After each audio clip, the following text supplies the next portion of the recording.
eno ye pulogulaamu yo Lesson Wiiki eno ku 3ABN TV. Kakasa nti Bayibuli kuli mu 5 akatabo ko ne Bayiro okalire ku bigere bya Kristo nga tufeefetta ebyawandiikibwa. Lino ly'ebbanguliro lya Kristo mwatutendekera okumwesiga olwo ntubeera abeesigwa gy'ali. Lesson Wiiki eno katuyigire ku bigere bya Kristo. Omulungi ali ku 3ABN ntwala omukisa guno okubuuzaako n'okwebaza kubanga otwegasseeko mu program Lesson Wiiki eno era nkwaniriza nnyo mu linnya erisinga amannya gonna erya Mukama waffe Yesu Kristo. Nze Nasaani Matovu Munagomba ate nga mpangalira mu ssaza lya Ssaabasajja ery'e Buddu.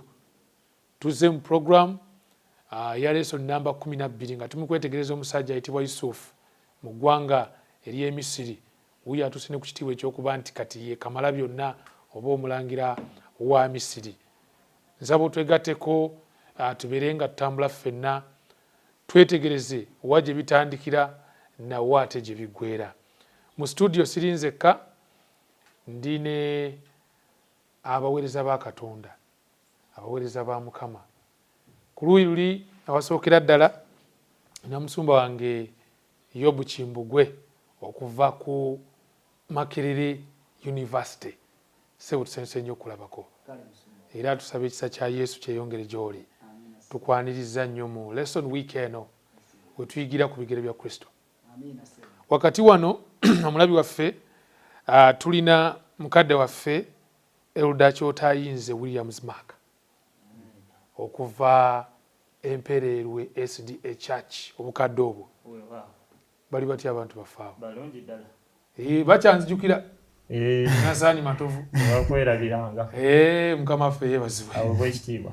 Tukwaniriza nnyo mu Lesson Wiiki eno. Amen. Kati mu kiseera kino nsaba omulabi waffe okkirize ate abagenyi baffe bakubuuzeeko tusobole okuba nga ate tweyongerayo.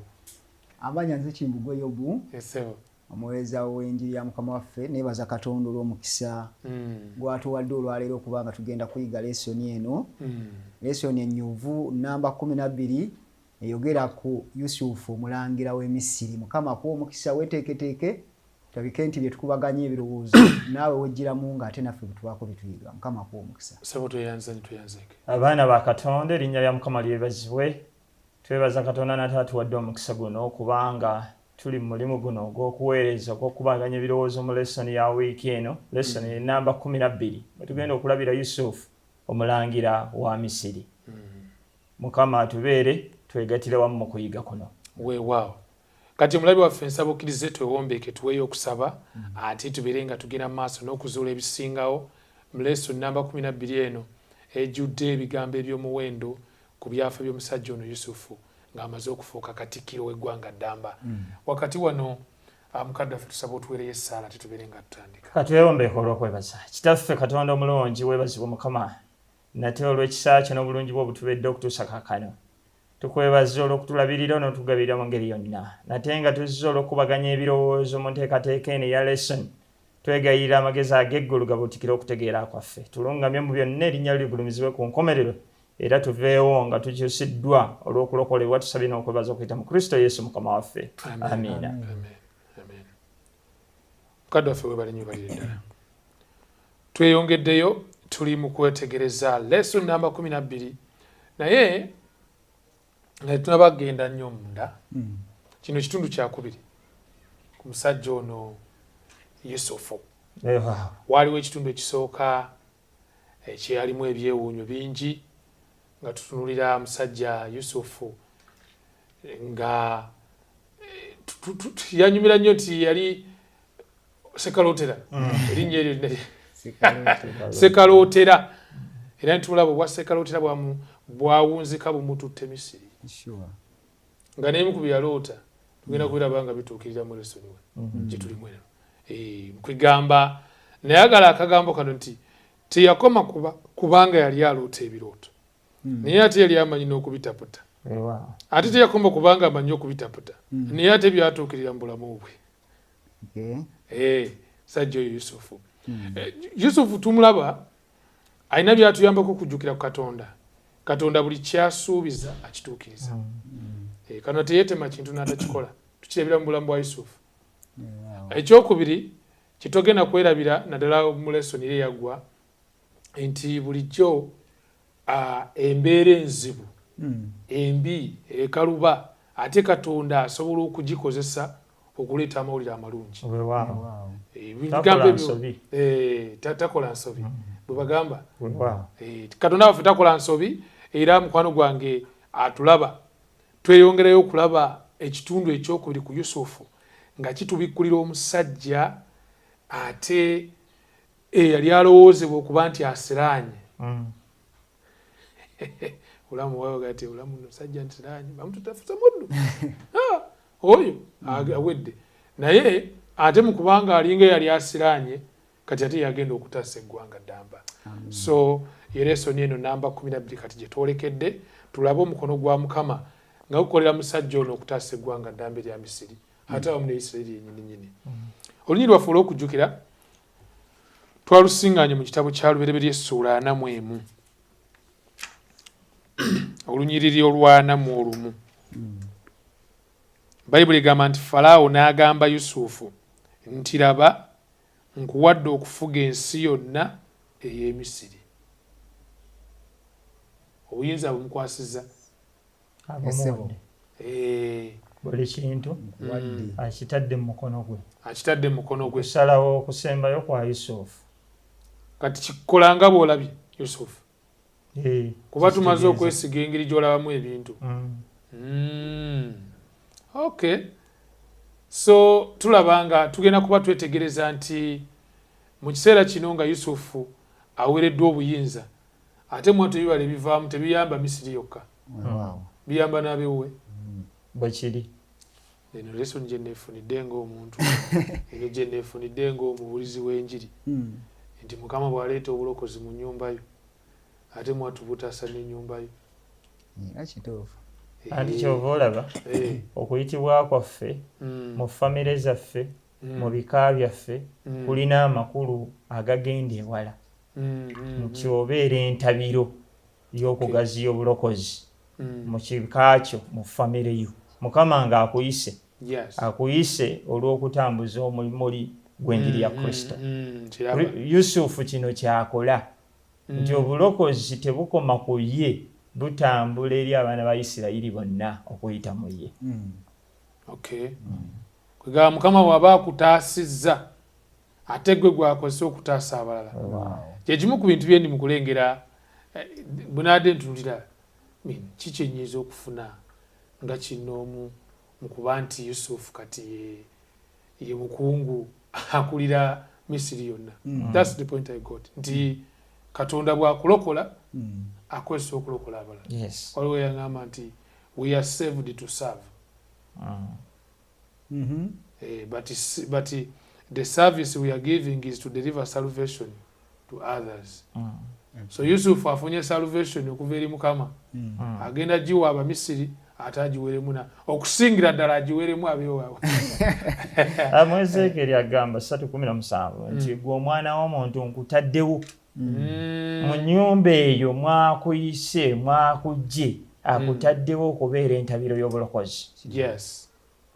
So kuyitibwa kwaffe kuteekwa okuba nga kutwala omulimu gwa Katonda mu maaso ne gukwongerayo mu bika byaffe. Njagala nnyo Abaganda balina ebika n'amawanga amalala naye nga tuyitiddwa mu bika byaffe oba ova mu nvubu oba mpologoma oba njuvu oba mmamba, ekikuyisizza kwe kubeera omumuli ogugenda ate okutambuza enjiri ya Kristo mu kika ekyo mwova. Yusufu tulaba nga akola omulimu ogusingako obulungi. Yusufu atuuka ku bufuzi ku njala tutandikire. Yusufu ono atuuka atya mu ntebe sajja atuuke n'okumukwasa ensi yonna eya Misiri agifuge. Abamu bannyonnyola nti Misiri mu kiseera ekyo yali eggwanga erisinga amaanyi. Twandiga nti Amerika y'ebiro biri the super power y'ebiseera ebyo gyali Misiri. Kati Misiri the biggest super power ate bagikwasizza Yusufu Omuyisirayiri. Nsumba oli yandibuuziza nti omusajja atuuka atya mu kifo ekisava bwe kityo. Neyanza nnyo neyanzeege ekituufu ebintu bya Katonda byetaaga kukkiriza. omuvubuka ono nga Leesoni ewedde bwe yali awambibwa n'atundibwa ng'alina emyaka 17 naye tulaba watuukira okubeera nga atuuka ku kifo kino wayitawo emyaka 20 n'okusoba alyoka atuukiriza ebirooto bye yaloota naye ddala Yusufu eyajjanga muddu gwe baatunda obutunzi ayinza atya okutuuka wano n'abeera ng'ate kaakati katikkiro mu ggwanga eriri kale superpower nga bw'oyogedde nga America katugeze gwe n'ova wano mu Buganda Omuganda oba omugisi n'ogenda mu America gw'ofuuke nga yegwe katikkiro wa America ng'abasajja abo bakagezi munyu abamanyi tekinologiya yenna nga bali wansi bawuliriza by'ogamba ng'era ne president oba tugeze kabaka aliwo mu America ng'agamba nti ebyo byayogedde Jonathan Matovu ebyo byokka bye bigenda okukola kubanga tuzudde ate ye alina amagezi okusinga bali kitegeeza nti ekyaleeta omusajja ono okubeera nga atuuka Katonda yennyini alina ekyenjawulo kye yakola mu bulamu bwe si ye yekka naye n'obulamu bw'abantu abalala basobole okulokolebwa. Omuwandiisi wa Leesoni alina ekigambo kye yakozesezza ekigambo ekiyitibwa vizia oba vigilant kwegamba ye muntu omusigire overseer oba kale katugeze nga ye vice nga nti ono president ne waliwo amusigidde Katikkiro.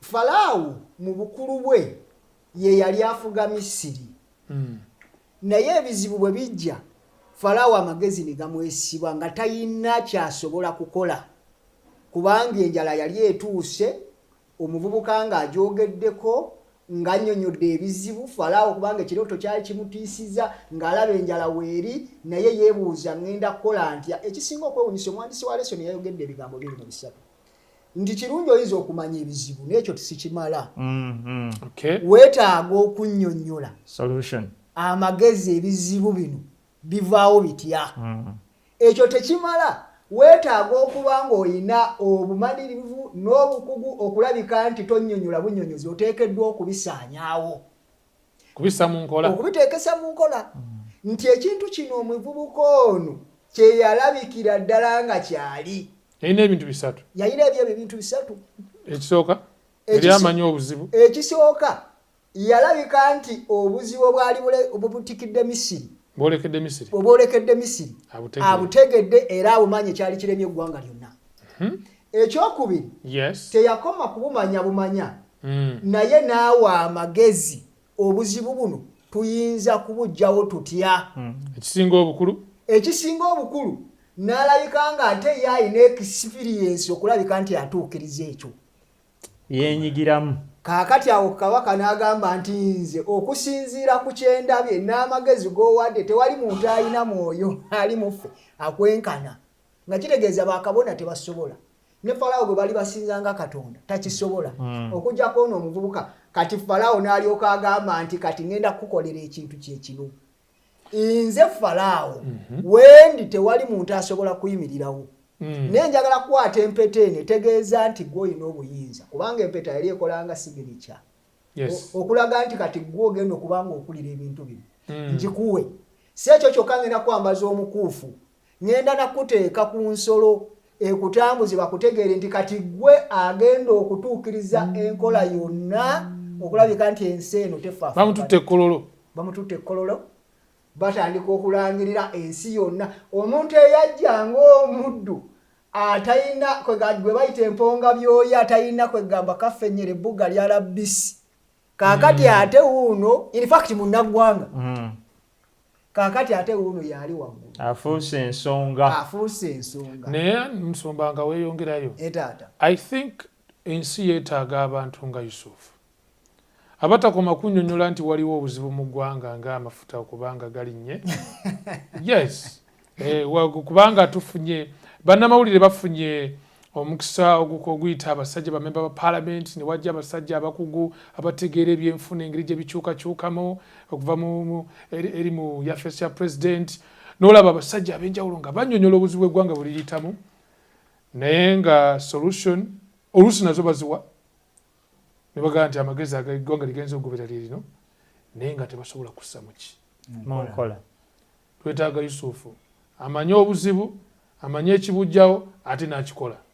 Genda mu maaso taata wange tugenda mu nze ndowooza kyoyogedde kituufu era nkikirizaamu nkaagadde naye si ekyo kyokka naffe mu kkanisa twetaaga abantu abagenda okubanga balaba obuzibu kubanga ekirungi ate Katonda ye abutubikkulira era yabutubikkulira mu kitabo n'okusala amagezi obuzibu buno buvaawo butya okuleeta abantu okubudduka n'ekirala naffe ffennyini okwenyigira. Ekituufu kiri nti Yusufu kyakulabirako. In fact mwoyo bunabbi ekitabo kino ekyaggiddwamu ebigambo ebingi ekiyitibwa Patriarchs and Prophets bajjajja ne bannabbi kyalaze nti Yusufu tayipu ya Yesu Kristo nti Yesu Kristo kwegamba yalabikira mu kifaananyi kya Yusufu nti naffe twetaaga okumukopera ddala okubeera nga ye lwaki lwa nsonga nti yagirayo ddala ekintu ekikulu omwana w'omuntu kyateekeddwa okubeera ng'omukristaayo.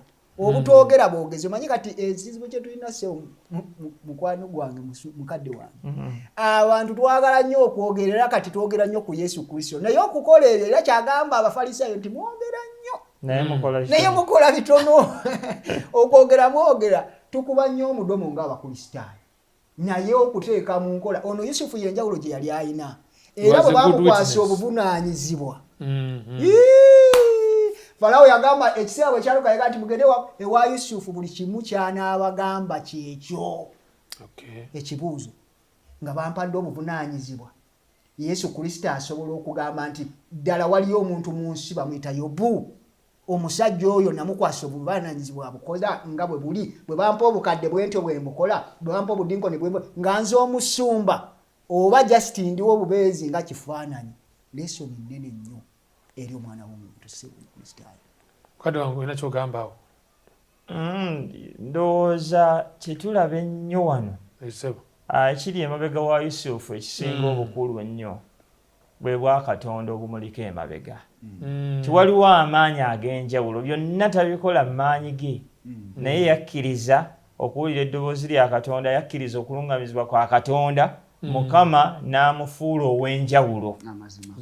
Pawulo alina kyagamba nti nyinziza byonna mwoyo ampaaki amaanyi. Bwe tukkiriza Katonda n'aba omukulembeze atubikkulira ebintu bingi ate asobola okutuwa ne solution ku bintu biki bingi. Nolwekyo ekifuula Yusufu ow'enjawulo si maanyi ga buntu naye amaanyi ag'obwakatonda agaali naye gamufuula owaki ow'enjawulo. Tuyanza nnyo ssebo tuyanze. Kuno okusoomooza eri Abakristaayo ffenna nze nkuwulira nga mu mutima mu butuufu kweyongedde. Tuli mu nsi ng'ejjudde emiteeru nfaafa. Naye weesanga nti ne gavumenti ebiseera ebimu egenda neremerera okuddukira eri Abakristaayo nga teraba njawulo. You know, we can't be of help to the government. Kyannaku nnyo okubanga essaawa zino tubadde tuyita mu bizibu bya covid avuddewo kati tuze mu byamafuta kweyongera kwegamba ebbeeyi y'ebintu yeekanamye entalo zeeyongedde obunkenke bungi naye weesanga nti Christian omunoonya wa waali ekkanisa ya Kristo ebiseera ebimu bambi weesanga nti gavumenti eremerera okuddukira gye tuli. Naye Yusufu ono alina kyatulaga nti omukristaayo does not run out of solution.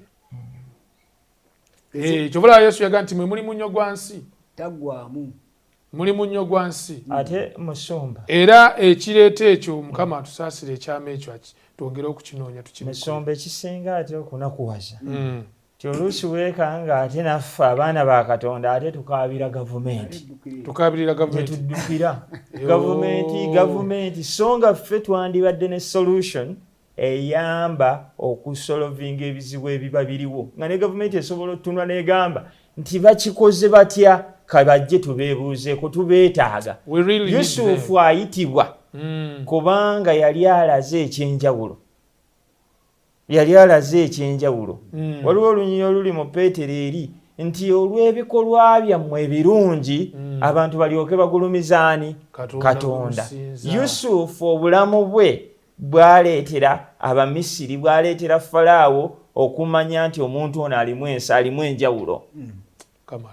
Okwekanga ngali waggulu atubikkulire mu butuufu ekyama ekiri awo ekyokusobola okubanga you know what to do. Ddala kati nga minisitule y'ebyobulamu eyo yandibadde etwebuuzaako nnyo naye kyannaku nnyo okwesanga nti ate naffe twebuuza bwebuuza ku yo nga tulina ne message number. Omanyi nti nze kineewunyisa nti Abakristaayo tuweereddwa economy ey'amagezi kireta health message obubaka obw'ebyobulamu tubulina ate nga abasajja ab'enjawulo ababutadde mu nkola who are not Christians abatali Bakristaayo ne babussa mu nkola babusanze nga bwe bubaka obwetaagisa era bo mu kubussa mu nkola beeyagala bugyemu na ssente so nga ffe twandibadde tubukozesa gavumenti neeba nga yeebuuza nako ffe mu kuzimba amalwaliro agamu.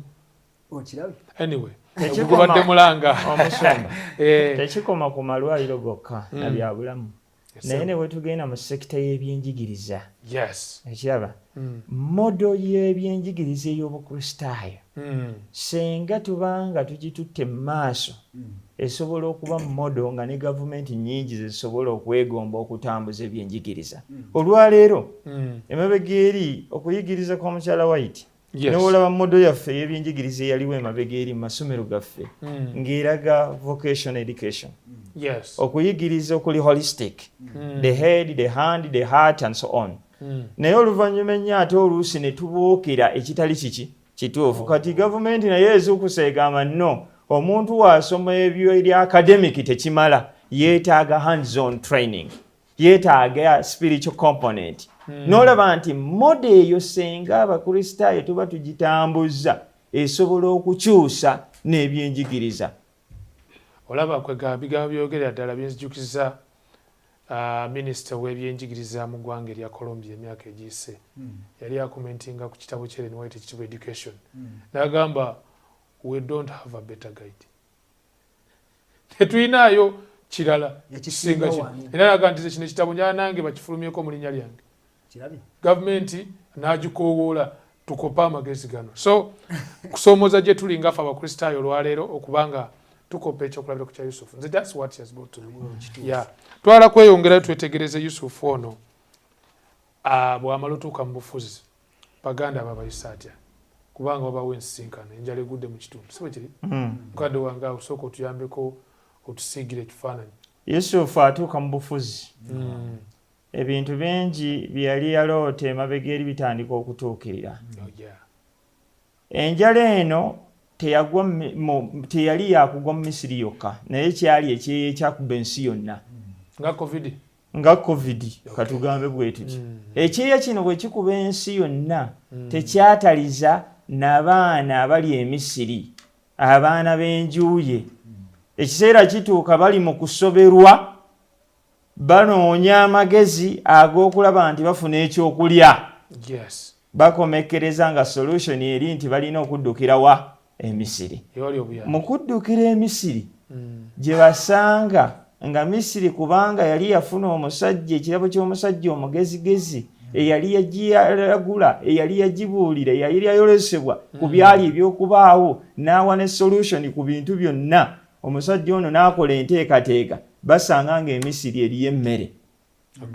Emisiri eri emmere bano gye bafunye obuddukiro.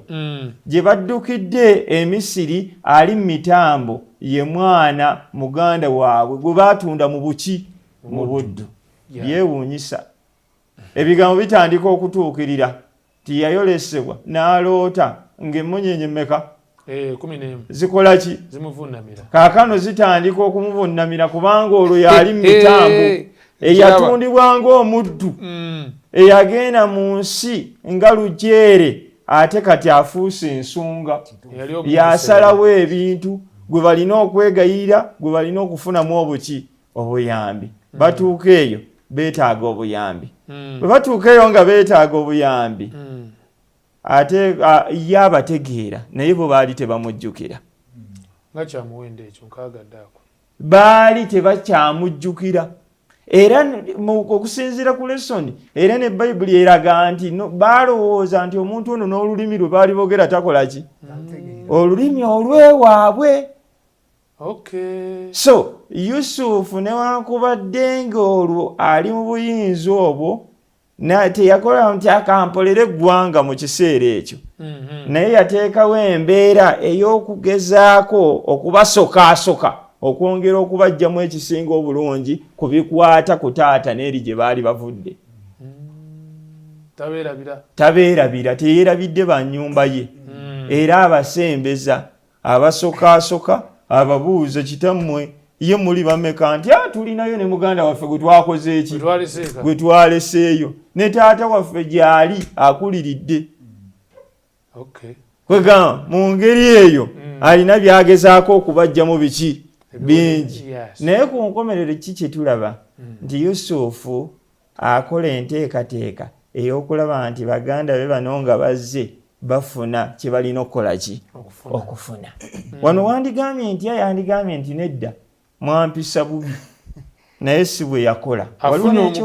Afuna omukisa ogw'okubanyigiriza. Yes, naye okubanyigiriza kuno si okw'obubi, naye okubanyigiriza kwayagala okubatuusa kaŋŋambe kulokolebwa n'okutegeera ekituufu. Kubanga mu kino tagenderera kubakola buki bubi, naye agenderera okubayamba ate mu kyo bafune ekisingako obulungi. Yes. Yusufu teerabira baganda be. Teyeerabira baganda be. Okay. Tabakwatibwa na nsonyi. Tabakwatibwa nsonyi. Okay. Bigambo ebyo nga byabo. Musumba olina ky'ogamba awo. Yesebo. Yusufu mu bantu abasinga okunkwata omubabiro, omusajja ono ayitibwa Yusufu. Gabana kunanga ebigambo nga bibyo mu ddakiika mu tikiti 3. Omusajja ono okusisinkana baganda be, kitaabwe yabagamba nti banaye tuli wano tufa enjala, naye Misiri wali akokulya. Basituka bagenda e Misiri. Mu kutuuka e Misiri ekisinga okuneewuunyisa nti tebategeera Yusufu ne Yusufu abategeera. Awo njagala okomentinge tugende mu kuwumulamu. Waliwo ekintu ekinneewuunyisa kijja kitya mu myaka 20, myaka 17 gye yali alina omuvubuka ono kati ali mu 3, okubanga ekifaananyi kikyuse nnyo nga tebayinza kumutegeera nga ye abategedde. Awo nno ne kindeetera okukkiriza nti Katonda alina bw'akozesa abantu mu ngeri ey'enjawulo. Oluusi ne bakola ekintu nga tebategedde, ye kyagenda okugamba nti bannaye mwakola bwe mutyo oluvannyuma naye tekyali mmwe. Waliwo ekyali kibasindika okukola ekyo musobole okulokolebwa. Yusufu ono alaga engeri gy'ayagala okuggyamu abantu bano amawulire amatuufu. Lwaki? Akimanyi nti agavubuka gano gaamwinako obujja kubanga taatawo oba taata waabwe yali amwagala. Naye ate nga akimanyi nti teyazaalibwa yekka mu nnyumba eyo. Waliyo muganda waayitibwa ani? Ayitibwa Benjamin. Agavubuka gano tegabanga n'omuganda wange ye nga tazze. Tuli 12 kyemanyi. Ye nga talabika wano. Gamba naye gamukola bye gankola. Kati nga teekeddwa okukozesa amagezi ag'eggulu awamu n'entegeera ye nga omuntu abadde atambula ne Katonda. Okulabika nti abajjamu enki? Abajjamu amawulire ago. Muva ludda wa muli wano muzze ku spyinga, muzze ku kettansi nga bwetaliimu. Ate kirungi teyakozesa lulimi lw'Ebulaniya, wabula akozesa olulimi nga waliwo ataputa ne batandika okwegayirira. Nedda tetuli bwe tutyo, era ffe olaba tuli bantu batuufu, era ffe tulina n'ekitaffe omu. Mulina kitammwe omu. Bye baayogeranga nga mwalonda ebibuuzo ne bagenda nga beesiba mpaka lwe baatuuka okutuuka okumugamba nti tulina ne muganda waffe naye tali naffe ali ne kitaffe. Okay. Nsumba tweyanza nnyo tweyanze. Twala kusooka tuwumulemuko. Ate genda kubaira nga ate tukomawo tuzuule ebisingawo ku bukulembeze bwa Yusufu mu Misiri. Obukulembeze obunyuvu nange nina bye nkyesunze mu maaso awo. Ebiwerako katuwumulemu.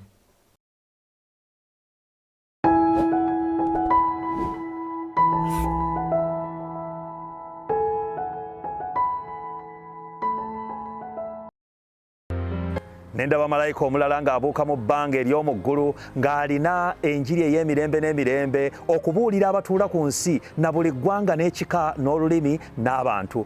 N'ayogera n'eddoboozi ddene nti mutye Katonda, mumuwe ekitiibwa kubanga ekiseera eky'omusango gwe kituuse. Mumusinze yakola eggulu n'ensi n'ennyanja n'ensulo z'amazzi. Ne malayika omulala owookubiri n'agoberera ng'ayogera nti kigudde, kigudde, Babuloni ekinene ekyanywesa amawanga gonna ku mwenge ogw'obusungu bw'obwenzi bwakyo. Ne malayika omulala owookusatu n'agoberera ng'ayogera n'eddoboozi ddene nti omuntu yenna bw'asinza ensolo n'ekifaananyi kyayo era bw'akkiriza enkovu ku kyenyi kye oba ku mukono gwe, oyo naye alinywa ku mwenge gw'obusungu bwa Katonda. Mu kiseera kino weetaaga amagezi agava ku nsulo ey'obulamu osobole okweteekateeka olw'ekyo ekijja eri ensi. 3ABN ezzegawanye okuwa essuubi eryo gyekuumireko. Omulungi yali ku 3ABN tukulisayo ku omulamu so nga naawe yakatwegattako tukwaniriza weebale nnyo okuba nti twegaseeko mu lesson weekend mwaba tufunira ku YouTube kwa Vento Productions. Tubabuuzaako abali mu Qatar, mikono gyaffe abali mu Dubai, abali e London, abali Sweden, sakya Mukama asaba kyongere gye muli. Mpozi ate n'abali wano waffe Uganda n'awali mu ddiiro lyo twongera okwaniriza nti weebale nnyo okutambula naffe. Tuli mu kwetegereza lesson namba 12 nga tunulira Yusufu mu bufuzi obw'eggwanga eri Misiri. Musajja ono aweereddwa ddamula asobole okuba nga addukanya eggwanga lya Misiri. Ajidde mu kiseera kyennyini nga yeetaagibwa. Si kirungi nnyo okujja ne weereeta nga tebakwetaaga. Musajja ono, I've made some analysis naye kyenzudde ku Yusufu is a man who is of that time. Ow'ekiseera ekyo kyennyini nga twetaaga omuntu alinga Yusufu yaliwo. Kama atuyambe naffe okubeera nga bw'oba nga weetaagibwa obeerawo. Nga yegwe gwe beetaaga n'obeerawo. Kubanga ebiseera ebimu organizations by the way zinafuwa nnyo olw'okubeera n'abantu beziteetaaga. Naye nga beebaliwo. Kirungi nnyo Mukama n'atuyamba nti oyo aba yeetaagibwa. Abakubi b'obululu abalonda musabe nnyo Mukama abawe ba Yusufu. Naye anti n'okubeerawo okwo si ggwe kwepaatiikawo era ekigambo ekyo njagala tukitegeere, si ggwe kwepaatiikawo naye olina okukkiriza Mukama kulembere abe nga yakulonze. Kubanga awo wali obuzibu nti oluusi twagala twepaatiikewo kati ne tujjira mu maanyi ag'omubiri netusikiriza n'abandi badde otyo n'olwana n'okulwana omubeeko b'olinnyako abandi baddewo gw'olabe nti okola ki obeerawo. Awo wava okwononeka kw'ebintu byonna. Naye ndowooza Yusufu atuyambako okukitegeera nti buli w'obeera mu kifo w'oteekeddwa okuba obeera wa mugaso nnyo n'emirundi nga 10 n'okusoba. Omuntu omu yagamba nti buli omu ku ffe nga Katonda bwe yakutegekera amaka mu ggulu ne ku nsi kuno alina omulimu gwe yakutegekera. Whenever you are in that work, ng'oli mulimu ogwo gwennyini Mukama gwakusuubira okukola, obeera wa mugaso nnyo. Era ebiseera ebimu tusooba ne tulemerwa n'okutuuka ku buwanguzi kuba tuli mu bifo oba oliawo gye tutagwanidde kuba. Oluusi nabutamanya ani akutaddewo. Kubanga Luka 10:27 agamba buli kyokola kikole n'amaanyi, yagala Katonda n'omutima gwo gwonna n'amaanyi go ki gonna. Kitegeeza nti obuweereza bwo bulina kuba eri Katonda. Buli kyokola ofiisi eyo Mukama akutaddemu lwa nsonga. Wootudde awo amaka ago Mukama agakuwadde for a purpose. Obuweereza bw'akuwadde oba bukadde oba busumba akutadde mu district eyo for a purpose.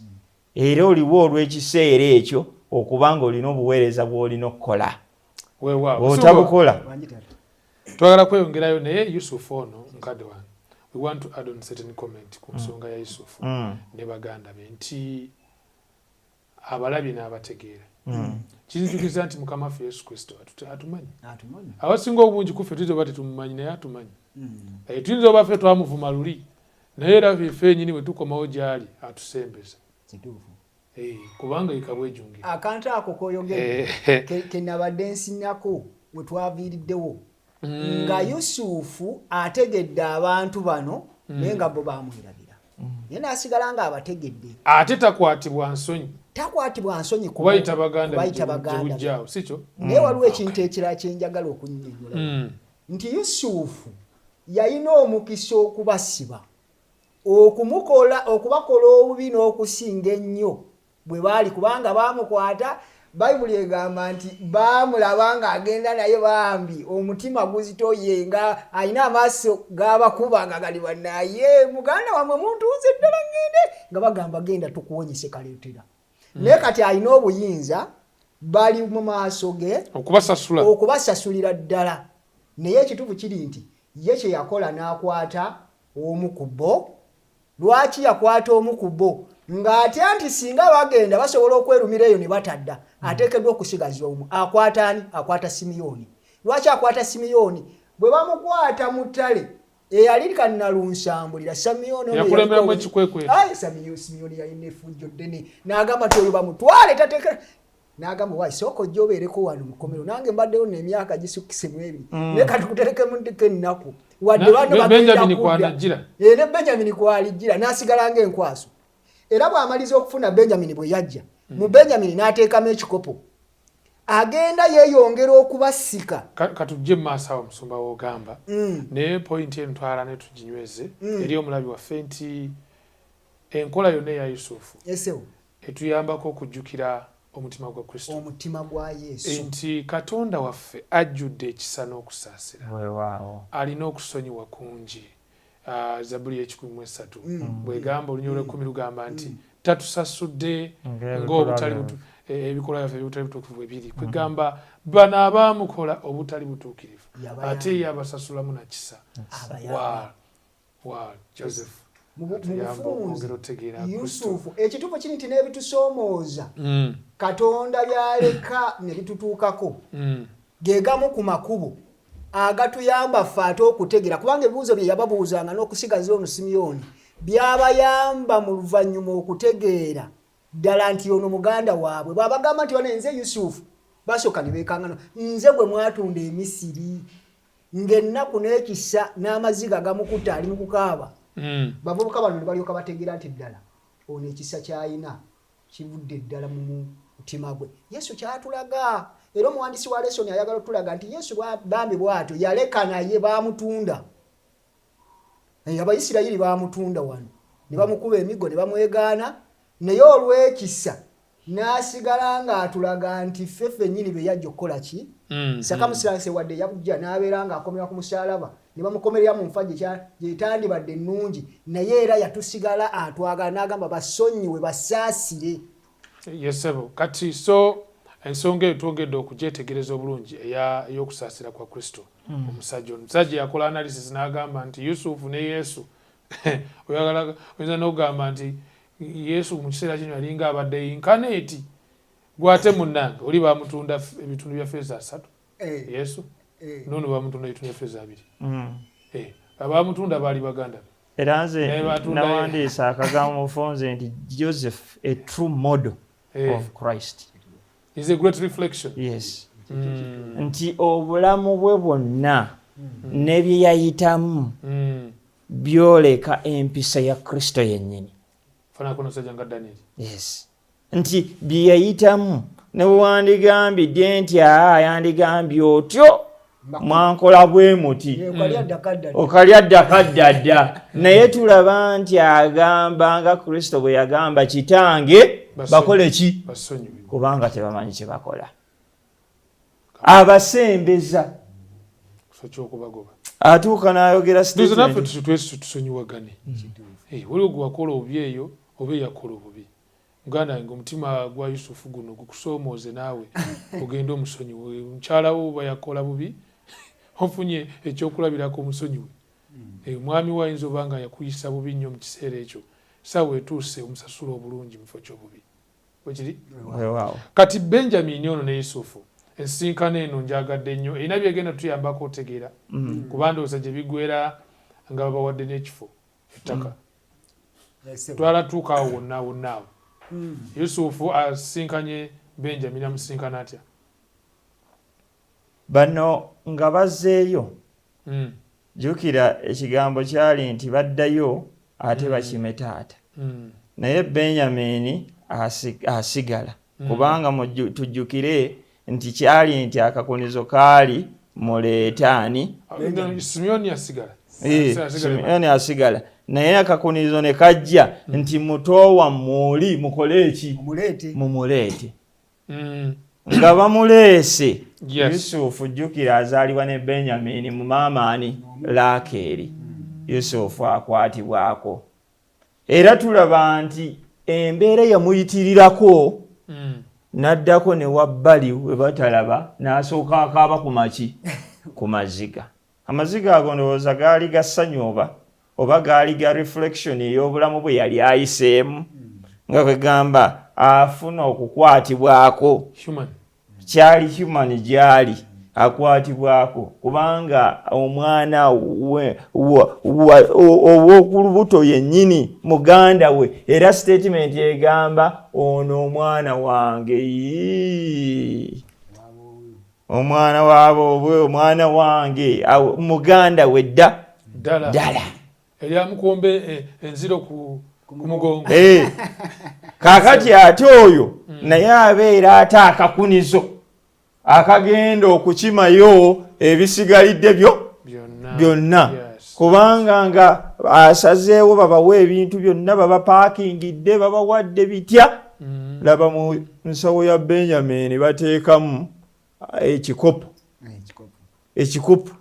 ate ekikopo ekyakatikkiro eky'obuyinza naye ekyali ekigenderere nti kaali akakunizo ak'okulaba nti ate era babateeka mu kattu akagamba nti Benjamin akole ki asigale kubanga baba batambudde nga muli ntya mulina bye mugenze nabyo ebitali biki katubyekebejje mu byekebejja we basangira Benjamin nga yalina ekintu kya bwana kuubwa nti awo naakola ki asigala naye jjukira taata yali yagamba omwana wange ono naye mumutwala e Misiri bw'atadde n'agenda n'abulanga Yusufu bwe yakola ki bwe yabula era kituukirira Yuda bimusobera kubanga Yuda ye yeeyama nti taata waakirinze okwewaayo naye Benjamin ajja kudda Yuda ali mu kattu era awo twalabyewo nti Benjamin ng'akwatibbwa olw'ekizibiti ekyo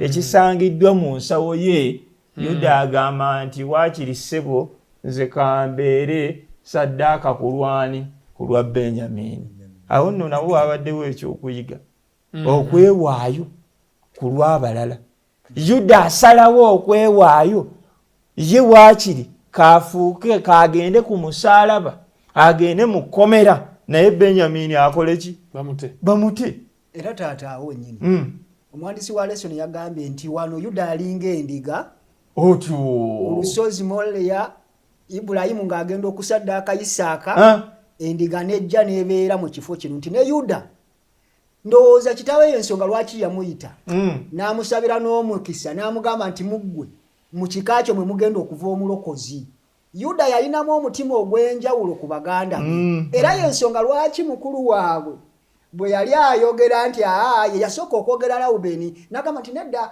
bwe bataamuleete nze nja kumuliyira kitaawe teyakkiriza alina ensonga lwaki omuvubuka ono yali yayonoona okusooka ng'era tamwesiga nnyo naye Yuda ono bwe yayogera n'akkiriza by'agamba nga kiraga nti Yusufu bw'asisinkana Benjamin alina ebintu bye yalaga eby'enjawulo ekisooka omuwandiisi wa Leesoni yagambye nti yagamba nti yono muganda wange n'amwatula erinnya abasagadde yayogeranga nti basajja teyabaatula mannya gaabwe ono yamwatula erinnya nti Benjamin yagamba nti yono mwana wange mukama akuwa omukisa akubeere amuyita mwana takomaawo bw'aba abagabira emmere nga bwe baali batudde nti ekitero ky'omusajja ono mutowe kyasinga ku kyabala emirundi 5 nti ebyo byonna byali byagala kuzuukusa obujja balabo baddala bana abavubuka oba batuukira ddala kuki yagenda okulira nga ate beboogera olulimi bweboogera ku mmere nga basanyufu n'agamba oke baatereera n'alyoka abeeyanjulira ekintu omuwandiisi wa lesoni kye yakonyeeko nti eva katonda era yesu kristo yatweyanjulira n'atugamba nti nze najja okubafiirira yusufu kye yakolera ddala kubanga bano tebaamumanya ne basooka ne beewuddiisa kokuba tebeewuddiisa kuba tebamutegedde naye n'ajja n'abaga mujje yenze yusufu gwe mwatunda ne balyoka bajja nga n'okutya bakola ki abawe ebyambalo omuwandiisi wa lesoni alaga nti Benjamini muganda we yamutegeera nnyo okusinga ku balala kubanga yali ayagalira ddala kulaba oba mweno lesoni mulimu okwenenya mulimu okudda obujja mulimu n'okuwa katonda ekitiibwa bategeere nti ebintu byonna bye yayogera teyabyogeranga ye naye katonda yabituukiriza era kyavudde agamba nti ebyo byonna mwabikola si lwakuba nti mmwe mwali mulina amaanyi naye katonda yali ayagala kulokola bantu bonna ku lw'okubanga nti yali ateekateeka si mwe mwantunda katonda yali ayagala kulokola bantu mu bufunze Benjamini amanyibwa kubanga yali muganda we bayibuli bwegamba ate era nga bayibuli bwegamba nti ow'omu nnyumba era ye yasooka okukolebwako ono Yusufu yakiragira ddala nti naffe abakristaayo kitugwanira tumanye baganda baffe esigamba nti ate abantu abalala kitoteekeddwa bamanya naye kirungi bayibuli bwegamba nti mukole bulungi ab'omu nnyumba okusinga Timoseewo ekisooka 5:8 waliwo enjawulo lwaki ow'omu nnyumba tekitegeeza yo bugwenzaalibwa naye omuntu yenna atannafuuka akkiriza katonda ngenda kubeera naye wano ku nsi ne bwe tunaamala okuva ku nsi kuno agenda kuzika emirembe n'emirembe muganda wange asinga bayibuli gwegamba yoyo gwogenda okubeera naye emirembe n'emirembe mu bufunze ono yali amaze okulaba nti nga kitaawe bw'amwagala alimu ensigo ono Yusufu yamukyaya omanyi waliwo enjawulo lwaki abantu abamu baagalibwa mu maaso ga katonda bala ne babakyawa lwa nsonga nti bakola ebintu ebisoomooza bano ekireetera Yusufu okutundibwa bye yali ayagala kitaawe bye yali amutunulamu byali byanjawulo ne baganda be kubanga byali bibasoomooza ng'ate bw'awulira nti ate kitaawe akyamwagala naye nga bwe yali ayagala kitegeeza nti yali era alina empisa ya kitaawe gamba noono bayinza omukola obubi nalabanga ekimwagaza kyekyali kyagaza Yusufu bondingi eyo we yajjira ey'amaanyi ng'alowooza nti katonda wa kitaawe Yakobo yali mu Benjamini ate yali mu Yusufu nabano bateekeddwa okumukkiriza era agenda okubeeyanjulira nga amaze okutegeera nti beenenya dda baamukkiriza katonda we era kaakati bantu banjawulo weewaawo so twongera okulaba olugero lw'obulokozi mu bigambo ebya Yusufu ng'ali ku bufuzi bwa Misiri bwe kiri tulabira ddala nga yakalinnya ku bufuzi olugero lw'obulokozi tululaba nti Yusufu nga bw'alina ekyokuddamu nga waliwo obuzibu Kristo yajja zibe n'obulamu nti ensi ejjudde ebizibu ejjudde emiteeru naye Kristo yajja zibe n'obulamu nga ne Yusufu bwe yajja e Misiri wabeereyo obulamu ekirala ekirabibwa tuli mu kubipareedinga kati mu lugero lw'obulokozi mu Yusufu ekirala kye tulaba nti okulokolebwa oba n'omulimu guno gwe tulimu si gwa kumukeeka oluusi mubaamu emiziziko mubaamu ebisoomooza naye we tubeera ne katonda tuli bawanguzi n'okukirawo Yusufu tulaba nti mu lugendo luno bw'agamba nti natundibwa mmwe olw'okubeera entabiro y'okulokolebwa kwammwe tatunuulidde kutandika kuzerowinga ku miziziko naye alabyemu omukisa mu ebyo bye yayitamu omukisa agutambuza gutuuke ne ku baana ab'enju mwava so yandibadde yeemulugunya naye nga Kristo bwe yakola ne yeewaayo wakati mu miziziko gyonna ab'enjuyo okumuvaamu ne bamulyamu n'olukwe ne Yusufu tumulaba nti newankubadde bamutunda agamba nti okutundibwa kwange kwali kwa bwa bulungi ate ngera bwe kiri omanyi yayogera mazima olabira ddala nti butuufu olugero lwa Yusufu lutuyambye okwongera okubikkulirwa enteekateeka y'obulokozi nga bweri tulabye mu lugero luno tulabyemu Kristo ng'ekyokuddamu eri ebizibu byonna mu nsi. Mu lugero luno tulabyemu Kristo obutakwatibwa nsonyi bantu be. Kubanga bano baganda be yandibadde abakwatibwa ensonyi. Omuntu yenna yakola obubi ebiseera ebimu bw'omulengerera oba toyagala nakuweegoga n'okwegoga olumu bw'aba yakola bubi. Thirdly, tulabye mu lugero luno ng'okusinziira ku Yusufu, Kristo obulokozi asooka busembeza eri babe. Era yagamba mukazi nti obulokozi buliwa buva wano mu Buyudaaya tebuva Gomba. Egomba butuukayo nga buvudde ludda wa Buyudaaya. Anti osookera mu nju ye. Of course. Era bw'obuuka ennyumba yo ng'eneesigalamu enjala gwe n'ogenda ogaba emmere ku kitundu. Nze ntera okugamba nti okwagala okufaanana bwe kutyo okugenda kutaasa ab'emitala ng'ab'omu nju yo balakaasira kwanna kigwanyizi oba olina byonoonya birala kubanga bw'obuuka bano ab'enju oyo otandikire ewala okwo si kwagala kutuufu. Era omwami bw'omulaba atandise okugulira ab'egindi emmere ng'abeewuwe basula njala omanya bumanya nti talina kwagala. Era waliwo abatera okunenya Yusufu terwaki atiitiibya Abayisirayiri nga bazeewa e Misiri abawe ebyobwereere takozeseza bintu bubi ebya Isirayiri ebya Misiri naye sikozesa bubi naye anyweza ekigambo kiri okugabirira okufaayo okubeera ow'ekisa eri ab'enju yo okutandikira mu nju yo. Pawulo kyagamba mu Timoseewo ekisooka 5:8 ekigambo ekyo Yusufu akinyweza akabonero akalaga nti okulumirirwa kuli kutandikira ku baganda be ne kulyoka kubona eri abalala bonna. Era Bagalatiya essula 6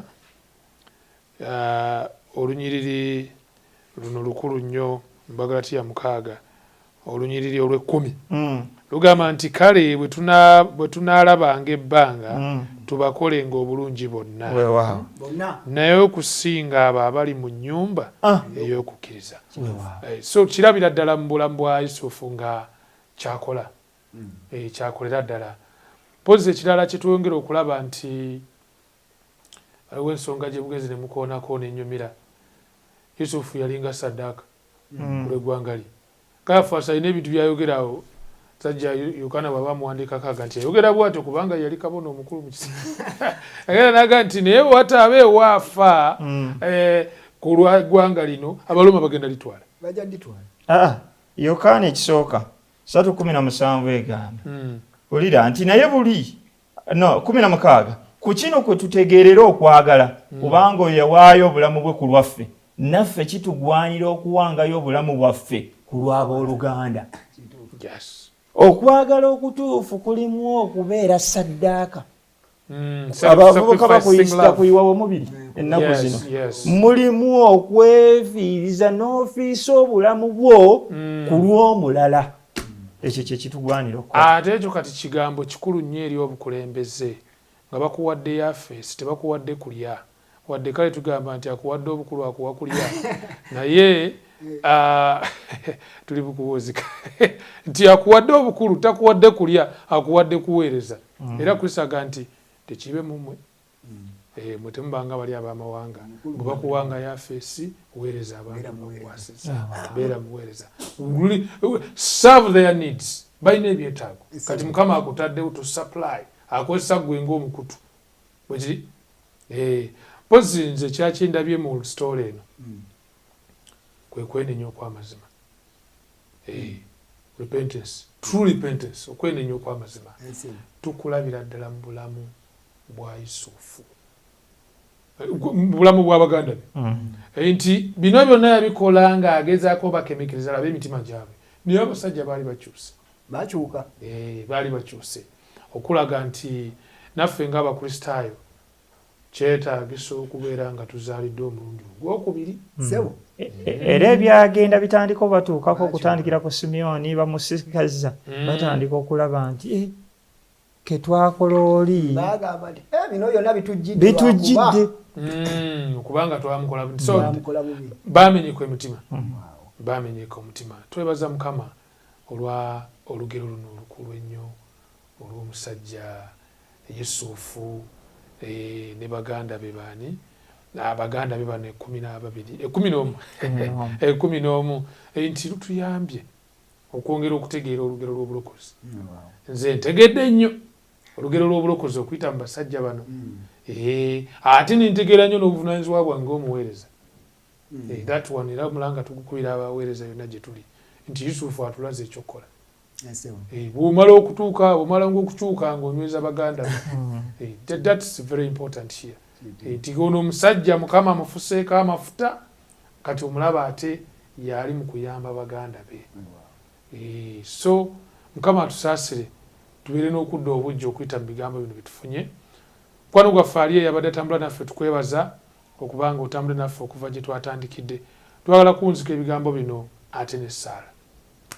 Essaala eyo musumba wange nsaba ssebo gituweereyo tubeere nga tuwunzika. Katuweeyo okusaba. Mukama Katonda Kitaffe ayinza byonna, tweyanza nnyo tweyanzeege olw'okuba otuwadde obudde okubaganya ebirowoozo ku lesoni eno namba 12. Tulabye Katonda waffe omuddu wo Yusufu nga wamusobozesa Katonda waffe wadde wamulaga ebintu bino ne bituukirira mu maaso teyaggwamu maanyi. Wadde nga wamuyisa mu kkomera, wadde nga wamutwala n'omuteeka mu bamawanga n'ayita mu kusoomoozebwa n'alaba obusamize teyakyuka wabula yasigala w'amaanyi. Era Kitaffe tulaba nti bwe wali omuleese mu Misiri n'oleeta baganda be yataatira n'agamba nedda tebagenda kujja wano mu Bwakabaka kabagende Goseni gye baba babeera nga tayagala bayingire mu politics kubanga mwalimu okusamira n'ebirala. Ne Kitaffe n'omukuuma n'omuwanguza naffe no tusaba mu nsi muno otuwa amagezi ge wawa Yusufu okwawula ebituufu ku bikyamu. Otuwe Katonda waffe kufa nga Yusufu bwe yaffe eri baganda be n'afa eri omubiri n'asobola okubayita okubabeera era Katonda waffe n'ababeerera ddala abantu abalungi n'abeera omuntu omulungi basobole okuba abalamu. Naffe Taata tusaba ekisa kyo kibeere naffe nga Yesu bwe yatufiirira tufiirire bannaffe era Katonda waffe tubayambe. Tuyambe byonna Yesu eno ebeere ya mugaso eri obulamu bwaffe ate era tugigabaneko n'abalala. Tusabe bitono twongereko ekisa kyo n'okwagala ko nga bibiri kubanga tusabe tutamu Yesu Kristo Mukama waffe. Amen. Tweyanza nnyo muganda ffe, tweyanzeege mukwano gwaffe abadde eyo ng'otambula naffe abadde ku YouTube. Mukola bulungi nnyo tusubscribe, okulikinga ate awamu n'okusharinga obubaka buno n'abantu abalala. Enjiri esobole okuba ng'ebuna mu nsi yonna. Naawe abadde mu ddiro ly'oku 3ABN tukwebaza. Tiimu yaffe wano we tubadde nga tuwunzike. Tukwagaza sabbiiti ennungi era tusaba ekisa kya Mukama waffe Yesu Kristo kyeyongere gy'oli. Amen.